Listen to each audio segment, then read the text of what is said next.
तो hey guys, welcome back to my channel और I hope आप सभी लोग बहुत अच्छे होंगे। तो आज मैं एक्सप्लेन करने जा रहा हूं बुक ऑफ एस्पर का एपिसोड 460, जो कि बहुत ज्यादा अमेजिंग होने वाला है। और अब बिना किसी देरी के वीडियो को स्टार्ट करते हैं। तो हमें पिछले एपिसोड में दिखाया गया था जो कोई लैंग और युनलिंग होती है बहुत ही ज्यादा गुस्से से उसकी तरफ आ रहे होते जू फैन की तरफ, और दोनों ही बहुत ही ज्यादा मडरस राह निकाल रहे होते हैं। और जू फैन इनको शांति से अपनी तरफ आते हुए देख रहा होता है और अचानक से यू लिंग और क्लंग दोनों साथ में मिलकर दौड़ना शुरू करते हैं जू फैन की तरफ, और फिर एकदम से ही हवा में जंप करते हैं और जू फैन की तरफ अटैक करते हैं। और अटैक करते हुए जो क्लंग होता है वो जू फैन से कहता है, जू फैन, मैं तुम्हें आज मार डालूंगा क्योंकि तुम्हारी वजह से जो मेरा बेटा है और जो यूअर है उसकी ये हालत हुई है, और आज वो लोग तुम्हारी वजह से एकदम वेस्ट बन चुके हैं। और यह सब वो बहुत ही ज्यादा गुस्से में कह रहा होता है, और इतना कहते ही जो क्विलिंग होता है बहुत ही तेज अटैक करता है, पर जो जू फैन होता है वहां से जा चुका होता है। और जो क्विलिंग का अटैक होता है वह जमीन में लगता है और दिखाया जाता है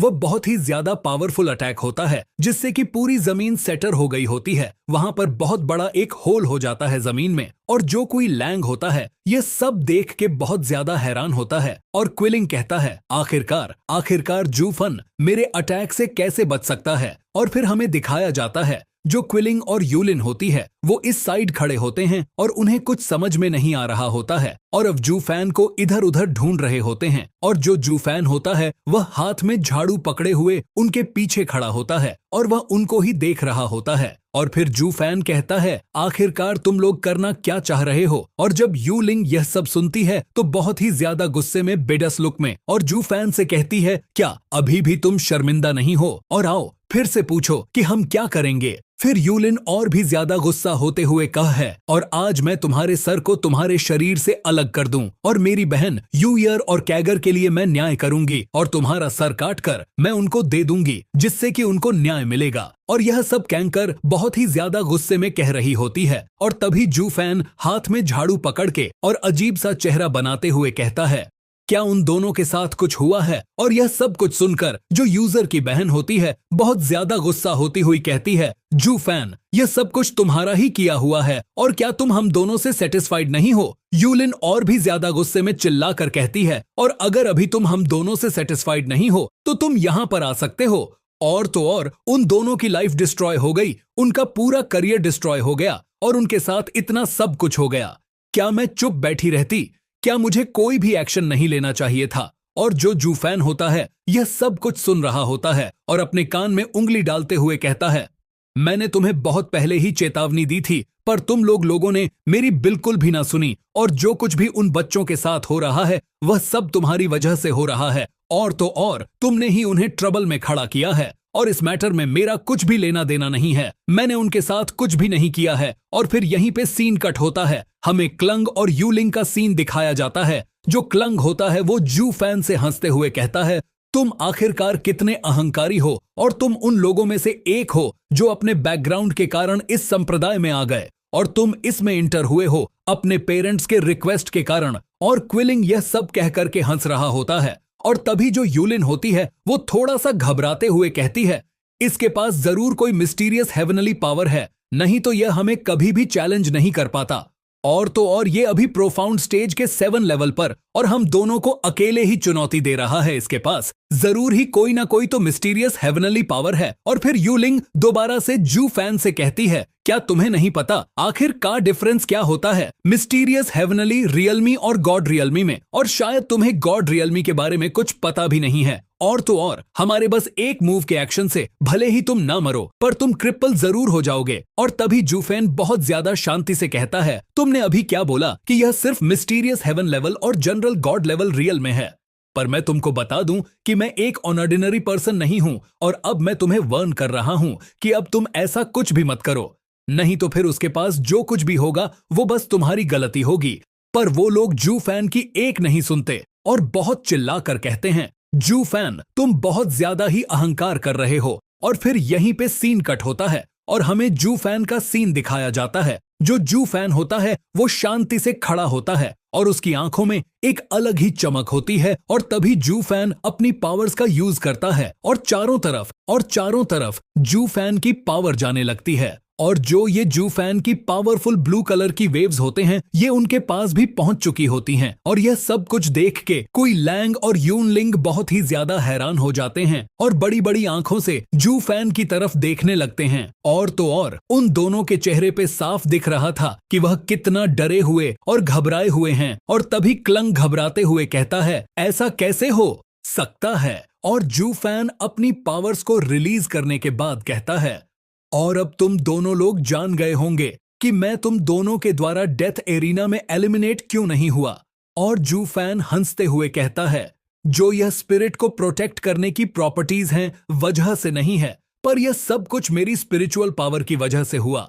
और तो और इतना ही नहीं, मैं शुरुआत से जानता था कि मैं तुम दोनों से सुपीरियर हूं। और जू फैन इतना कहने के बाद दोबारा से उनसे कहता है, अगर तुम दोनों अपने स्पिरिचुअल पावर को भी मिला लेते हो, तब भी तुम दोनों की स्पिरिचुअल पावर मेरी स्पिरिचुअल पावर के मुकाबले कुछ भी नहीं है। और तुम अपनी स्पिरिचुअल पावर को मेरी स्पिरिचुअल पावर से कंपेयर नहीं कर सकते हो। और जू फैन बहुत ही कठोर वर्ड्स में कहता है, चले जाओ, वापस चले जाओ, यह सब मेरे बारे में नहीं है और मेरा टाइम वेस्ट मत करो। और यह सब सुनकर जूलिंग और क्लंग दोनों ही बहुत ज्यादा घबरा गए होते हैं और वो सिर्फ जू फैन की तरफ ही देख रहे होते हैं। और तभी जो यूलिंग होती है वो कहती है, अगर हम दोनों इसे फाइट करेंगे तो ऐसा लगेगा कि हम दोनों किसी कल्टेटर से फाइट कर रहे हैं जो कि मिस्टीरियस हेवन लेवल का है। तो अब तुम्हें इससे डील करना होगा, जैसा कि हमने पहले किया था। जो क्विंग लैंग होता है वो भी थोड़ा सा घबराया हुआ होता है, पर वो क्या है, मैं अपनी सारी एनर्जी लगा दूंगा इसको मारने के लिए एक ही माह में। यह कहकर दोनों एक दूसरे की तरफ देखते हैं, कहते हैं ठीक है। यह कहकर दोनों लोग साथ में आगे बढ़ते हैं अटैक करने के लिए। और जो अपना जू फैन होता है वो एकदम शांति से खड़ा होता है झाड़ू लिए, और वो बिल्कुल भी मूवमेंट नहीं कर रहा होता, बस वो कोने में शांति से खड़ा होता है। में तभी यूलिन को दिखाया जाता है जो कि जू फैन के पास अटैक करने के लिए आ चुकी होती है। तब भी जो जू फैन था वो शांति से खड़ा था, वो कुछ भी रिस्पांस नहीं कर रहा था। जो दूसरी तरफ से किंग लैन था वो भी आ चुका था अटैक करने के लिए। किंग लैंग के हाथों में बहुत ही ज्यादा मर्डरस ऑरा था, पर तब भी जो जू फैन था वो शांति से खड़ा था।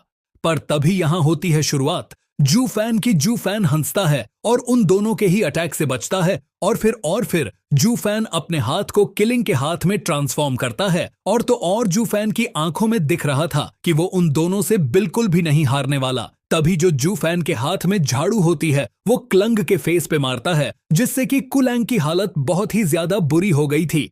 और जो यूलिंग होते हैं ये सब देख के बहुत ही ज्यादा हैरान होती है। और तभी जो कोई लैंग होता है यूलिंग से टकराता है और फिर लास्ट में जू फैन अपने किलिंग के हाथों का यूज करके झाड़ू से उन पर अटैक करता है। और उस अटैक से वो दोनों लोग आसमान में उड़ जाते हैं। फिर हमें दिखाया जाता है उस अटैक से बहुत ज्यादा एनर्जी निकल रही होती है। और फिर यहीं पे सीन कट होता है, हमें जू फैन का सीन दिखाया जाता है। जू फैन के शरीर से ब्लैक एंड पल्पर कलर का ऑरा निकल रहा होता है और जू फैन इस रे के साथ देखने में बहुत ही ज्यादा खतरनाक लग रहा होता है। और तभी यहीं पर सीन कट होता है और तभी जो ओल्ड एल्डर होता है वो कहता है, जू फैन क्या आप ठीक हो? और जो वो ओल्ड एल्डर होते हैं वो फनी वे में भागते हुए आ रहे होते हैं। और यहाँ पर आने के बाद वो ये सब कुछ देखने लगते हैं और देखने के बाद कुछ सोचने लगते हैं। और फिर यहीं पे सीन कट होता है और हमें दिखाया जाता है चारों तरफ धुआं ही धुआं होता है। और फिर हमें दोबारा से ओल्ड एल्डर और जू फैन का सीन दिखाया जाता है।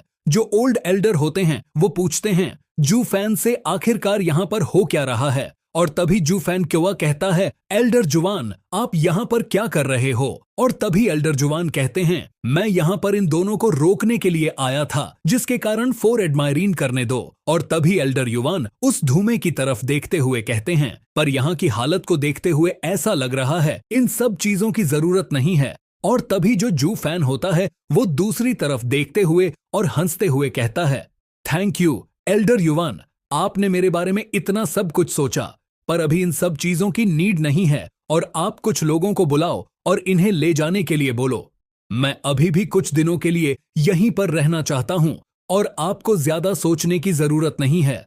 और जब भी मैं फ्री हूंगा तब मैं आपसे बात करने के लिए आऊंगा आपके पास, और पक्का ही इन सब चीजों में कोई ना कोई तो दूसरी स्टोरी जरूर होगी। और जो एल्डर युवान होती वो भी हाँ कहते हैं। और जब जू फैन यहाँ से जा रहा होता है, कोई जू फैन का नाम लेता है और वह कहता है जू फैन, और जो एल्डर जुवान होते हैं वह भी उसकी तरफ देखने लगते हैं। और यह और कोई नहीं होता, युनलिंग होती है। और यह बहुत ज्यादा ही इंजर्ड होती है और युनलिन का पूरा शरीर कांप रहा होता है। जो युनलिन होती है वो कहती है, अगर सोचा जाए मैं तुम्हारी गाइड नहीं हूँ, पर जो ये नाराजगी है मैं इसे हमेशा ध्यान में रखूंगी। और बहुत चिल्लाते हुए कहती है, और एक दिन मैं तुम्हें मार डालूंगी, और तुम्हें मारने के बाद मैं अपने यूयर को जस्टिस दिलाऊंगा। और जो जू फैन होता है वो कुछ भी नहीं बोल रहा होता है, बस वो खड़ा होता है, बस वो जुनलिन की बातों को सुन रहा होता है। और जो ये एपिसोड होता है यहीं पे खत्म होता है। और इसका नेक्स्ट एपिसोड जैसे ही आएगा मैं वैसे ही अपलोड कर दूंगा।